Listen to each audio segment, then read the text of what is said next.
bonsoir, bienvenue dans ce 3e épisode des Actus d'Émilie. Aujourd'hui, on plonge dans un sujet aussi vaste que polémique, le développement personnel. Outil d'épanouissement ou dérive toxique? Est-ce que ça aide vraiment à aller mieux, à se recentrer? Ou est-ce qu'on finit par tomber dans une spirale de culpabilité et de dérive spirituelle? Cercle de femmes, coach en éveil, croyances New Age, on fait le tri ensemble. Dans cette partie 1, je vais vous parler du développement personnel. Qu'est-ce que c'est?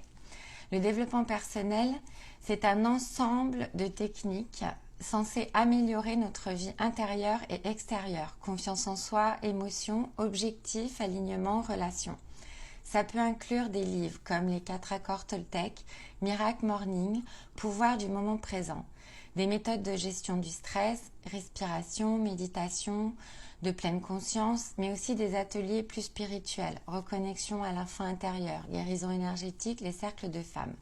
Vous avez les sources sur la vie publique, le développement personnel, phénomène de société, psychologie.com, définition du développement personnel. En partie 2, ce que ça peut vraiment nous apporter. Je ne vais pas vous mentir, il y a des choses bénéfiques, surtout si on vit une période de transition ou de crise. Personnellement, j'ai trouvé du soutien à un moment donné dans certaines lectures ou pratiques comme le yoga, la CNV, même l'écriture thérapeutique. Alors oui, ça peut aider à reprendre confiance après un burn-out, sortir de la codépendance ou simplement apprendre à s'écouter un peu mieux. Mais, parce qu'il y a toujours un mais, en partie 3, quand ça commence à déraper. Le souci, c'est que le développement personnel est devenu un marché et comme tout marché non régulé, il attire des abus. Vous avez les promesses magiques et la culpabilisation. Si tu n'y arrives pas, c'est que tu ne travailles pas assez sur toi. Tu vibres trop bas. Tu attires des énergies négatives. On te fait croire que tout dépend de toi, y compris les injustices ou les violences subies. On a aussi les cercles de femmes et sacrés féminins. Beaucoup de femmes en quête de sens ou de soutien sororal se tournent vers des cercles de femmes, aussi appelés cercles sacrés. Au programme, attention, connexion au féminin sacré, rituel de lune, tambour, chant, oracle et parfois nudité rituelle, travail sur l'utérus ou guérison ancestrale.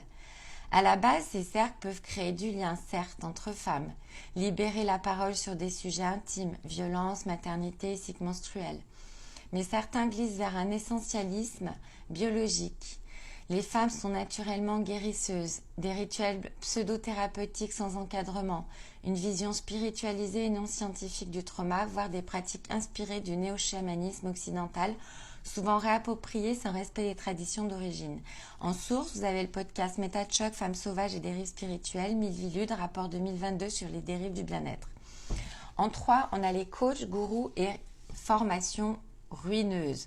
Tu veux devenir coach holistique? Il existe des stages à 3 000 € la semaine pour t'expliquer. Tu es ta propre guérisseuse. Parfois, les participants sont coupés de leur famille, pressés de payer et encouragés à lâcher leur mental pour vibrer leur âme. En partie 4, comment ne pas tomber dans le panneau?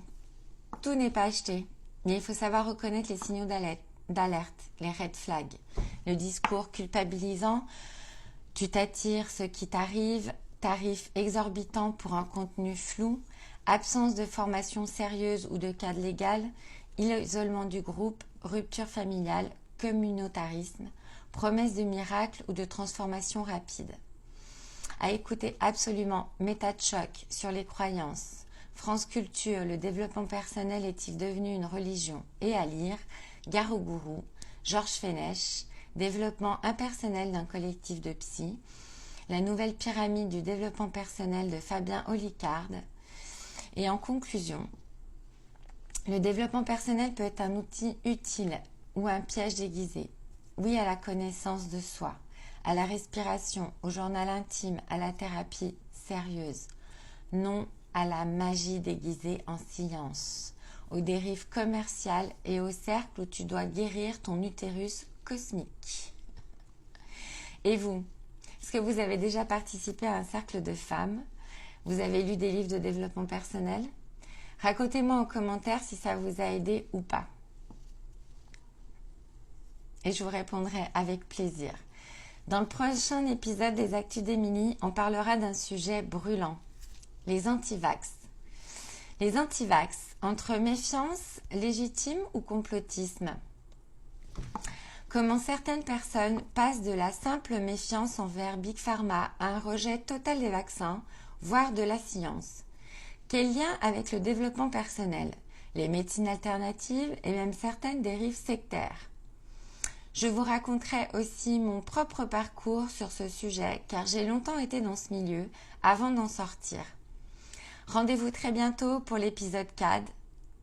Pensez à liker, à vous abonner et à partager si vous trouvez ça utile. Et comme toujours, restons critiques, lucides et bienveillants. À bientôt dans les Actus d'Émilie.